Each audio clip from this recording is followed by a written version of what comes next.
جس مہینے میں یہ کتاب اتری ہے اس مہینے کو اللہ تعالیٰ نے ہمارے لیے کیا بنا دیا؟ روزہ رکھنے کا مہینہ. تو کتنا اسپیشل مہینہ ہے وہ. آپ کو پتا ہے نا رمضان سارے مہینوں سے اسپیشل ہے نا. اور اس میں جنت کے دروازے کھول دیے جاتے ہیں, شیاطین قید ہو جاتے ہیں. کتنا اسپیشل ہے, کتنی ساری نیکیاں ملتی ہیں. اسی مہینے میں قرآن اترا. تو یہ کیا ہے؟ قرآن ہے نا, کتنی قیمتی کتاب ہے کہ اللہ تعالیٰ نے اس کے لیے ایک اسپیشل منتھ, قیمتی منتھ سلیکٹ کیا. اب پھر دیکھیں, اور جس رات یہ کتاب اتری اس کو کیا کہا گیا؟ اس کو 1000 مہینوں سے بہتر بتا دیا گیا. لیلۃ القدر 1000 مہینوں سے بہتر, یعنی سب سے بہتر رات. تمام جتنے بھی سال میں جتنی راتیں آتی ہیں سب سے امپورٹنٹ رات ہے نا. تو اس سے پتا چلے کہ کتنی قیمتی کتاب ہے, اسپیشل رات میں اتری. اور پھر جس شخصیت پر اتری, کس پر اتری تھی یہ؟ آپ صلی اللہ علیہ وسلم پر. انہیں کیا بتا دیا؟ تمام لوگوں سے افضل. سبحان اللہ, ہے نا. اور پھر جس قوم کے لیے اتری, عرب میں اتری تھی نا, اور ہمارے مسلمانوں کے لیے اتری, اور ان کو کیا بتا دیا اللہ تعالیٰ نے کہ تم امتن وسط ہو, اسپیشل لوگ ہو, تم تو لوگوں کے لیے آئے ہو, تمہیں لوگوں کے لیے کام کرنا ہے, اس کتاب کے اکارڈنگ زندگی گزارنی ہے, لوگوں تک یہ قرآن پہنچانا ہے نا. اسپیشل لوگ ہوتے ہیں اس قرآن کو پکڑنے والے. تو آپ سب اسپیشل ہے نا. یہاں پر اللہ تعالیٰ نے آپ کو بھیجا, قرآن کے لیے بھیجا اللہ تعالیٰ نے آپ کو. اس کے بارے میں کیا بتایا رسول اللہ نے؟ رسول اللہ نے فرمایا تم میں سے بہترین شخص وہ ہے جو قرآن کو سیکھے اور سکھائے. اب یہاں پر دیکھیں ماشاءاللہ, آپ اتنے سارے آئے ہیں, عربک پڑھنے آئے ہیں, گرامر پڑھنے آئے ہیں, ہے نا, اور قرآن کو سیکھنے آئے ہیں. اور انشاءاللہ جب آپ بڑے ہو جائیں گے تو آپ کو سکھانا بھی ہے. بڑے کیوں, ابھی سے سکھانا ہے. جو بھی آپ پڑھیں گے نا, اگر یہاں پر آپ ایک بھی لیسن اگر پڑھتے ہیں تو مما کو بھی پڑھائیے گا, پاپا کو بھی پڑھائیے گا, گھر میں جو بھی ہیں آپ کے فرینڈس ہیں ان کو پڑھائیے گا. کیونکہ قرآن سیکھنے اور سکھانے والا کون ہے؟ اسپیشل ہے, بہتر ہے, بہت اچھا, بہت اچھے ہیں وہ, سب سے زیادہ اچھے. رسول اللہ نے فرمایا اسی طرح جو شخص قرآن سیکھنے کے لیے گھر سے نکلتا ہے اللہ تعالیٰ اس کے لیے جنت کا راستہ آسان کر دیتے ہیں, ہے نا. آپ سب قرآن سیکھنے کے لیے آئے نا, اور چلیں گھر سے تو نہیں نکلے لیکن آپ نیٹ پر بیٹھے ہیں, ہے نا, آپ اپنا ٹائم نکال رہے ہیں, آپ اپنی الیکٹریسٹی اور آپ اپنا لیپ ٹاپ, موبائل, یہ سب آپ اپنا یوز کر رہے ہیں اس راستے میں. تو کیا ہے آپ کے لیے اللہ تعالیٰ جنت کا راستہ آسان کر دیں گے انشاءاللہ. اور پھر دیکھیں رسول اللہ نے فرمایا قرآن پڑھنے والا اللہ والا ہے, اور وہ چنے ہوئے بندے ہوتے ہیں, اسپیشل, چوزن, اسپیشل لوگ ہوتے ہیں, وہ وی آئی پیز ہوتے ہیں. یو آر اے اسپیشل, یعنی اتنے سارے لوگوں میں سے اللہ تعالیٰ نے آپ سب کو چنا, یہاں تک لے کر آ گئے. اب آپ کو کیا کرنا ہے؟ کیا یہ موقع آپ کو گنوانا ہے؟ نہیں, بہت زیادہ دل لگا کر پڑھنا ہے, بہت زیادہ اچھے سے آپ کو یہ سیکھنا ہے. اور پھر دیکھیں قرآن کی بکثرت تلاوت کرنے والا قیامت کے روز مقرب فرشتوں کے ساتھ ہوگا. یعنی یہاں پر آپ پڑھ رہے ہیں قرآن اور آپ سیکھ رہے ہیں, بار بار پڑھیں گے اسے, بار بار پڑھیں گے, اور آپ کہاں پہنچ جائیں گے انشاءاللہ؟ قیامت کے دن جب ہم ہوں گے, اللہ تعالیٰ کے سامنے کھڑے ہوں گے, تو ہم مقرب فرشتوں میں کھڑے ہوں گے. یعنی فرشتے ہمارے ساتھ کھڑے ہوں گے, جو سب سے اسپیشل فرشتے ہیں نا اللہ تعالیٰ کے. رسول اللہ نے فرمایا قرآن کا ایک سرا اللہ کے ہاتھ میں ہے اور دوسرا سرا اہل ایمان کے ہاتھ میں ہے. جو اسے تھامے رکھے گا وہ کبھی بھی گمراہ نہیں ہوگا اور آخرت میں کبھی بھی ہلاک نہیں ہوگا. یعنی جب آپ یہاں پر ہیں نا, آپ قرآن کو پکڑ رہے ہیں, آپ آئے ہیں, اب آپ کو چھوڑنا نہیں ہے. یہ ایسا نہیں کرنا مما میں بور ہو گئی, آپ مجھے کون سی کلاس میں بھیج رہے ہو, بس میں نہیں نکال سکتی 4 سے 5, اب مجھے نیند آ رہی ہے, یہ نیند والا ٹائم ہے. نو, یہ شیطان کے ورڈز ہیں, یہ شیطان کے خیال ہیں. شیطان آپ کو یہ کہتا ہے کرنے کے لیے. کیوں؟ کیونکہ آپ اسپیشل ہو جائیں گے نا قرآن کو پڑھ کے, اور شیطان چاہتا ہی نہیں آپ اسپیشل ہو جائیں, اور شیطان چاہتا ہے آپ آخرت میں ہلاک ہو جائیں. لیکن قرآن پکڑنے والا کبھی بھی ہلاک نہیں ہوتا, اس لیے آپ کو شیطان کی یہ بات بالکل بھی نہیں ماننی, ٹھیک ہے. اور پھر آپ یہ بھی یاد رکھیں جب آپ پڑھ رہے ہوں گے نا یہاں پر گرامر, قرآن, ہے نا, نماز, تو اس عربی پڑھ رہے ہوں گے, قرآن پاک کا حصہ پڑھ رہے ہوں گے, تو قرآن پاک کا ایک حرف پڑھنے پر 10 نیکیوں کا ثواب ملتا ہے. تو آپ سوچیں نا, ڈھیروں نیکیاں لے کے جائیں گے آپ. ایک کلاس میں آئیں گے آپ 4 سے 5 اور ڈھیروں نیکیاں لے کر جائیں گے. اتنے سارے فائدے قرآن پڑھنے کے. اب دیکھیں میں اور فائدے آپ کو بتاتی ہوں دنیا کے. یہ تو ہو گئے ہمارے ریوارڈز. اب دنیا میں قرآن کے کیا فائدے ہیں؟ دیکھیں, قرآن ہمارے لیے سب سے پہلے تو نصیحت ہے, گائیڈ ہے. ٹھیک ہے، قرآن کے ذریعے اللہ ہمیں ترقی دیتے ہیں. آپ نے دیکھا ہوگا نا صحابہ کرام کتنی عزت ہوتی تھی ان کی، کتنا ترقی، کتنا عروج دور دور تک پھیل گئے.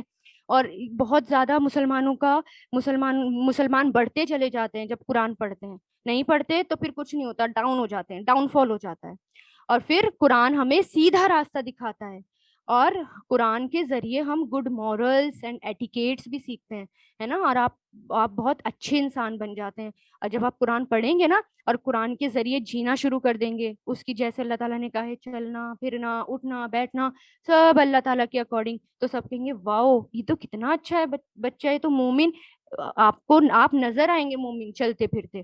تو قرآن سے ہی ہمیں ایٹیکیٹس آتے ہیں، قرآن سے ہی ہمیں گڈ مورلس آتے ہیں. اللہ تعالیٰ نے قرآن میں ہمیں سکھائے کہ آپ کو کیسے رہنا ہے دنیا میں، کیسے رہنا ہے، کیسے چلنا ہے. ہم تو ایٹیکیٹس کی کلاسز جوائن کرتے ہیں نا پرسنالٹی ڈیولپمنٹ کی، لیکن جو قرآن پڑھ لیتا ہے نا گہرائی سے، اس کا اپنے آپ ہی پرسنالٹی ڈیولپمنٹ ہو جاتا ہے. اور بہت ساری چیزوں کی نالج ہمیں ملتی ہے، زندگی جینا ہمیں آتا ہے. قرآن سنتے ہیں تو دل کو سکون ملتا ہے، فرشتے ہی فرشتے ہمارے آس پاس ہوتے ہیں اس وقت. دلوں کی بیماریوں کے لیے شفا ہے. بہت ساری بیماریاں جب ہم قرآن سننا شروع کرتے ہیں نا، بہت ساری بیماریاں ہوتی ہیں جو ہم سے دور ہو جاتی ہیں. اسی طرح ہماری ہر قسم کی پریشانی، ڈپریشن، اسٹریس، چڑچڑاپن سب دور ہوتا ہے قرآن سے. کیونکہ آج ہم نے قرآن چھوڑ دیا نا، اس لیے ہم ہر وقت چڑچڑاتے رہتے ہیں، مما اب یہ ہو گیا، مما اب یہ ہو گیا. ہم بس مما کو کوستے رہتے ہیں، بولتے رہتے ہیں. لیکن جب ہم قرآن پڑھیں گے، سمجھیں گے، تو انشاءاللہ ہم جو ہیں بہت، ہمیں ہماری پریشانیاں دور ہوں گی. لیکن اب دیکھیں نا اتنے سارے بے شمار فائدے، لیکن اگر ہم نے قرآن کو چھوڑ دیا تو کیا ہوگا؟ اب بتائیں، ذرا بتائیں کیا ہوگا. قرآن جب ہم چھوڑ دیتے ہیں تو ہمیں دنیا کی زندگی میں ہمیں بہت پریشانیاں ہوتی ہیں. لوگ ہمیں ٹارچر کرتے ہیں، لوگ ہم پر ظلم کرتے ہیں، ہمیں لوگ بے عزت کرتے ہیں، ذلیل کرتے ہیں. اور ہم پتہ ہے قرآن میں اللہ تعالیٰ ہم سے جب ہم قرآن چھوڑ دیں گے نا، قرآن نہیں پڑھیں گے اس دنیا میں، زندگی میں اس کے ذریعے ہم نہیں جئیں گے، تو کیا ہوگا؟ تو اللہ تعالیٰ ہم سے ہماری معاشیت چھین لیں گے. مطلب اللہ تعالیٰ ہمیں جو ہے ہمارے اوپر ظالم بادشاہ سب مقرر ہو جائیں گے.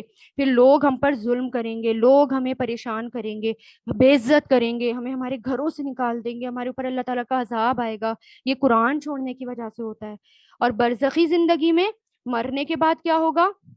ایک تو یہ کہ ہم جب مرنے کے بعد کا جو نقصان ہے، یعنی آپ کو پتا ہے نا کہ جب ہم مرتے ہیں، مرنے کے بعد قبر میں جاتے ہیں تو ہم سے 3 سوال ہوتے ہیں کہ تمہارا رب کون ہے، تمہارا دین کیا ہے، تمہارے نبی کون ہے. لیکن جو بندہ مومن ہوتا ہے نا وہ اس کا آنسر دے دیتا ہے، لیکن جو مومن نہیں ہوتا اور جو قرآن نہیں پڑھا ہوتا وہ اس کا آنسر نہیں دیتا. پھر پتہ ہے اس کے ساتھ کیا ہوتا ہے؟ اس کے ساتھ نا ایک اللہ تعالیٰ ایک فرشتہ مقرر کر دیتے ہیں اس کے دماغ پہ، اور اس کے ہاتھ میں بہت بڑا سا ہیمر ہوتا ہے، اور وہ اس کے دماغ کو مارتا ہے. اور وہ فرشتہ اور اس کے دماغ جو ہے نا چھوٹے چھوٹے پارٹیکلز میں چورا چورا ہو جاتا ہے دماغ کا. اور اس کی چیخ اتنی ہوتی ہے کہ تمام مخلوق سنتی ہیں سوائے انسان کے اور جن کے. اتنا خطرناک ہتھوڑا. اور ہتھوڑا پتہ ہے وہ ہیمر کتنا بھاری ہوتا ہے؟ رسول اللہ نے فرمایا وہ اتنا بھاری ہوتا ہے کہ اگر سارے انسان اور جن اس کو اٹھانے میں لگ جائے نا، قیامت تک کے بھی اس کو ہلا نہیں پائیں گے. اتنا بڑا نقصان ہے. مطلب ہم مرنے کے بعد جب قبر میں جائیں گے نا، اگر قرآن چھوڑ دیا، ہم نے پڑھا نہیں، تو پھر وہ ہتھوڑے سے ہمیں مارا جائے گا. استغفر اللہ. ٹکڑے ٹکڑے کر دیے جائیں گے ہمارے دماغ کے. اور پھر اس کے بعد دیکھیں جب ہم میدان حشر میں جائیں گے، اللہ تعالیٰ کے سامنے جائیں گے، اگر ہم نے قرآن کو نہیں پڑھا ہوگا، نہیں سمجھا ہوگا، پھر پتہ ہے کیا ہوگا؟ آپ صلی اللہ علیہ وسلم ہماری سفارش نہیں کریں گے. آپ صلی اللہ علیہ وسلم کہیں گے اللہ تعالیٰ اس نے تو قرآن کو چھوڑ دیا تھا، آپ خود دیکھو اس کا معاملہ، میں اس کی سفارش نہیں کر رہا. یعنی اللہ تعالیٰ، رسول اللہ خود ہی کہہ دیں گے کہ اللہ اس قوم نے قرآن کو چھوڑا ہوا بنا دیا. اور پھر ذرا سوچیں رسول اللہ ہمارے خلاف گواہی دیں گے، کتنا بھاری دن ہوگا یہ ہمارے لیے. اور پھر ہم اندھے بن کر اٹھائے جائیں گے. یہ دیکھیں نا قرآن میں آتا ہے نا کہ اور جو میری نصیحت سے منہ موڑے گا میں اس کی زندگی تنگ کر دوں گا، اور قیامت کو اسے ہم اندھا کر کے اٹھائیں گے. یعنی آج اگر کسی نے قرآن پڑھنا نہیں ہے، صرف قرآن کو سمجھنا ہے، قرآن کے سارے حق ادا کرنے ہیں. اگر ہم نے یہ نہیں کرا نا، قرآن کو نہیں سمجھا، قرآن کے سارے حق ادا نہیں کرے، تو قیامت کے دن ہم اندھے اٹھائے جائیں گے. اور پھر وہ بندہ کہے گا اللہ میری تو آنکھیں تھی، آپ نے مجھے اندھا کیوں اٹھایا؟ میری تو آنکھیں تھی دنیا میں. تو اللہ تعالیٰ اس کو اندھا کر کے اٹھائیں گے. اسی طرح اور اللہ تعالیٰ کہتے ہیں اور جو کوئی خدا کی یاد سے آنکھیں بند کر لے, یعنی قرآن سے آنکھیں بند کر لے, ہم اس پر ایک شیطان مقرر کر دیتے ہیں اور وہ اس کا ساتھی بن جاتا ہے. ذرا آپ سوچیں, دنیا میں ہر وقت آپ کے ساتھ شیطان لگا رہے گا اور کہے گا نہیں یہ برا کام کرو, نہیں اس کو پریشان کرو, نہیں اس پر ظلم کرو, ہر وقت ہمیں گناہ کی طرف لے جائے گا. لیکن جب ہم قرآن پکڑ لیتے ہیں تو اللہ کی پروٹیکشن میں آ جاتے ہیں. جب ہم قرآن پڑھنا شروع کر دیتے ہیں تو ہمیں کوئی بھی نہیں بہکا سکتا. پھر کوئی بھی نہیں ہے جو ہمیں بہکائے اور ہمیں جو ہے برے راستے کی طرف لے کر جائے. تو ہمیں کیا کرنا ہے, اس قرآن کو پکڑنا ہے, تھامنا ہے, اس کے اکارڈنگ زندگی گزارنی ہے تاکہ دنیا بھی اچھی ہو, جب ہم قبر میں جائیں برزخی زندگی وہ بھی اچھی ہو. اور قرآن کے حق ادا کرنے, آپ کو پتا ہے ہم یہاں پر جمع کیوں ہوئے ہیں؟ تاکہ ہم سب قرآن کے حق ادا کریں, ہم سیکھیں کون کون سے ہوتے ہیں قرآن کے حق. ایک تو یہ کہ قرآن پر یقین رکھنا, دوسرا کیا, اسے صحیح تجوید سے بہت اچھی آواز سے پڑھنا, صحیح پروننسیشن سے, اور پھر اس کو سمجھنا کہ اللہ تعالیٰ مجھ سے کیا کہہ رہے ہیں. یہ جو کتاب ہے, جیسے میں نے آپ کو اسٹوری سنائی تھی نا, ایک جاپان کا لڑکا آدمی تھا, وہ جا رہا تھا, اس کو تو لینگویج آتی نہیں تھی اس لیے وہ بھٹک گیا. اگر ہم قرآن کی لینگویج نہیں سیکھیں گے تو ہم بھی بھٹکتے رہ جائیں گے, ہمیں نہیں پتا. تو ہمیں پتا ہونا چاہیے نا اللہ تعالیٰ ہم سے کیا باتیں کر رہے ہیں, تو ہمیں اس کو سمجھنا, عربی پڑھ کر اس کو سمجھنا اور پھر اس پر عمل کرنا. جو ہم پڑھتے جائیں اس کو اپنی زندگی میں فالو کرتے جائیں, اور پھر کیا, دوسروں تک پہنچا دینا, یہ اس کا حق ہے. یہ سارے اس کے حق ہیں قرآن کے. آپ کو کیا کرنا ہے, آپ یہاں پہ جو بھی پڑھیں, مما کو بھی پڑھائیں, پاپا کو بھی پڑھائیں, جو بھی آپ کو ملے نا سب کو پڑھاتے چلے جائیں, ہے نا. یہ قرآن کا حق ہوتا ہے. اس طرح آپ قرآن کا حق ادا کر پائیں گے انشاءاللہ. ٹھیک ہے, جزاک اللہ خیر. تو اللہ تعالیٰ سے دعا ہے کہ ہم یہاں پر آئیں, بہت اچھی سی ہم عربی سیکھیں, اور عربی سیکھنے کے بعد ہم جو ہیں دوسروں کو بھی پڑھائیں, قرآن سمجھیں اور دوسروں کو سمجھائیں. تو آپ کو سمجھ میں آئی نا میری بات, کہ ہمیں قرآن کو جو ہے چھوڑنا نہیں ہے. چھوڑ دیں گے تو دنیا میں بھی نقصان اور مرنے کے بعد بھی, یعنی جب ہم قبر میں جائیں گے تب بھی اتنی زیادہ پنشمنٹ ہمیں ملے گی, اتنے عذاب ہمیں ملیں گے, اور قیامت کے دن جائیں گے تب بھی اتنی پنشمنٹ ملے گی, اتنے زیادہ ہمیں عذاب ملیں گے. لیکن اگر ہم نے قرآن کو پکڑ لیا تو کیا ہوگا, دنیا بھی ہماری اچھی ہو جائے گی, سکون کی ہو جائے گی, اور مرنے کے بعد والی زندگی بھی ہمارے لیے سکون کی ہو جائے گی. ٹھیک ہے, جزاک اللہ خیر.